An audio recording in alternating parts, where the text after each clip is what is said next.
Good morning, and thanks for making ekaboom.tv part of your morning routine. I'm Ruben, and this is Joan Romero, and today we're going to talk about being frugal.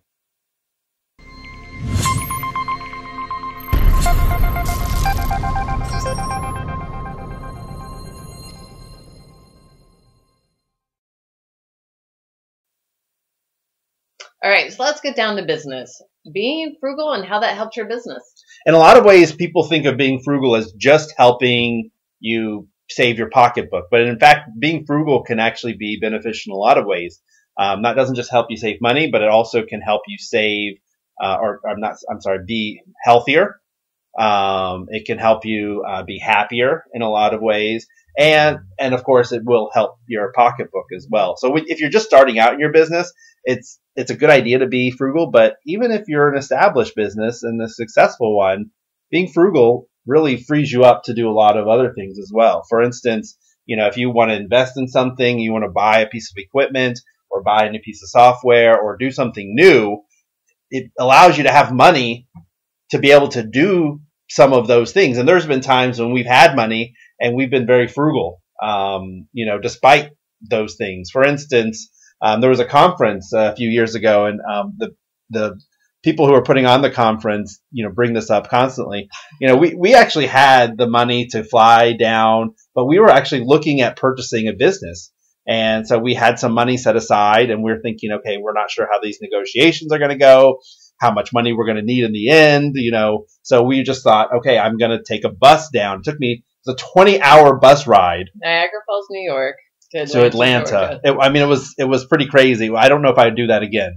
But well, we thought it was smart because one, okay, if we don't want to fly, maybe we could drive, but that takes a lot of time and attention. If you take a bus, someone else is driving. This bus also had Wi-Fi, so I thought you could be on your computer working, which you would be doing. The Wi-Fi didn't work out so well, but that was definitely a consideration. The vision is that we would be able to work while on the bus as well, and don't have to drive, don't have to pay attention. But anyway, again, the being frugal is not just about whether you have the money or not. It is about being able to allocate the money to things that you may want to do that are more important to you than, flying down to a conference. Now there's going to be other times we've gone to other ones and we've flown since then, but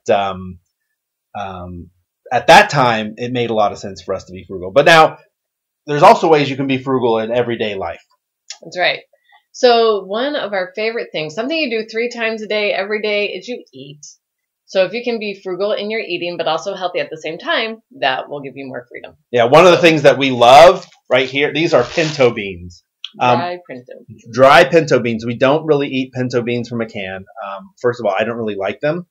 And second of all, they're more expensive. So we get beans. We are a bean family, though. Not a lot of people don't consider themselves bean people. And I just think that's because they don't know how to make beans right, or they eat beans from a can. If you know how to make beans well, then you could become a bean person as well. And they're a lot cheaper. They're a lot healthier than a lot of the fatty meats and other things that you could eat instead of beans.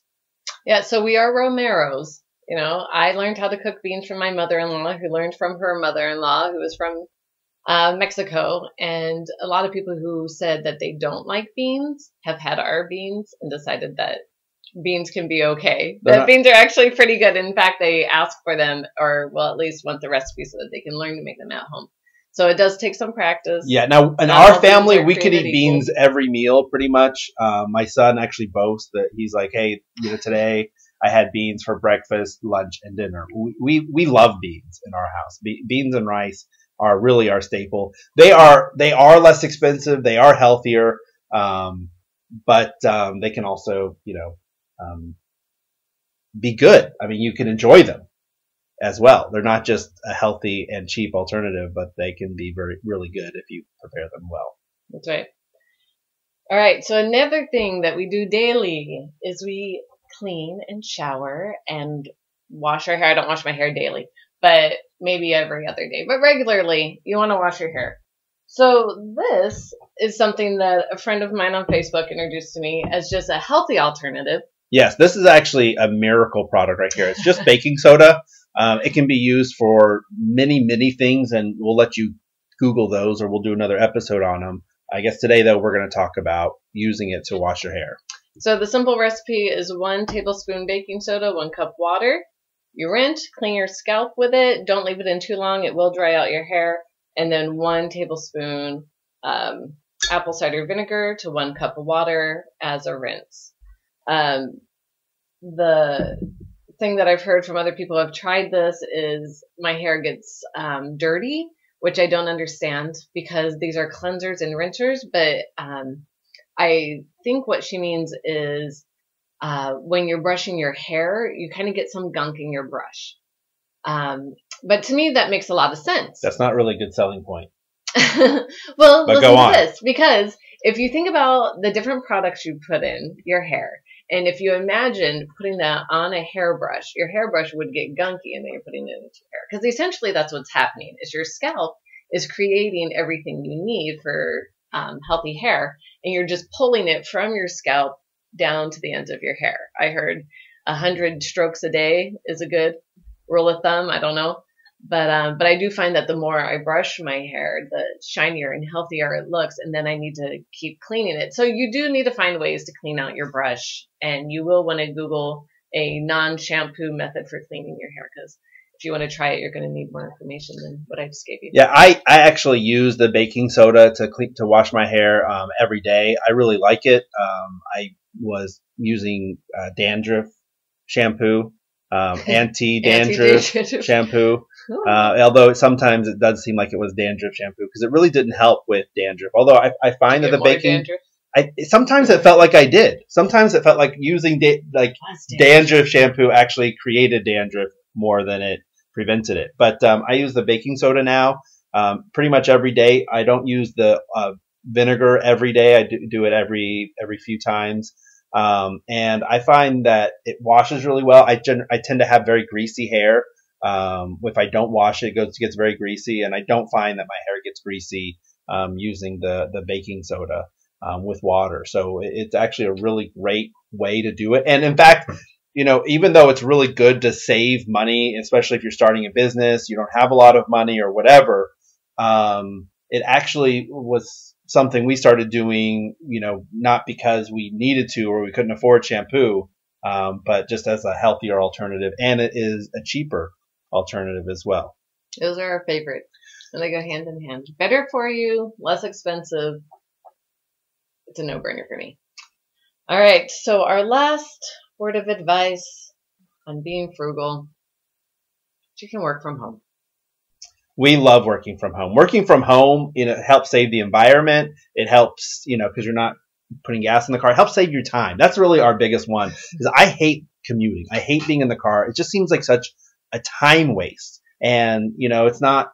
I can't be on my computer. I can't do other things. I can't check my email. I just have to drive. And so it seems like such. I don't know. I don't enjoy it. I don't enjoy commuting. And we have a friend who commutes 2.5 hours every day, both ways to work. And that, both ways or one way? One way, 2.5 hours, and then one way back. Yeah, that's right. 2.5 hours back. So that's 5 hours a day. That's crazy. He goes through a lot of audiobooks. At the very least, I guess, yeah, you could get some audiobooks. Part of that is on a train, so he could actually do some work during that. But a lot of it's driving. So to me, that's a little extreme. But I like working from home. I like being able to have access to everything I need in one place. I don't have to be like, oh, wait, that file's at my office. I have to wait until I go in, or I got to go make a special trip to go in. And it's a lot cheaper to work from home. Actually, 69% of businesses are home-based businesses. So, that's it. A lot of people have made up that same determination that working from home is the way to go. Awesome.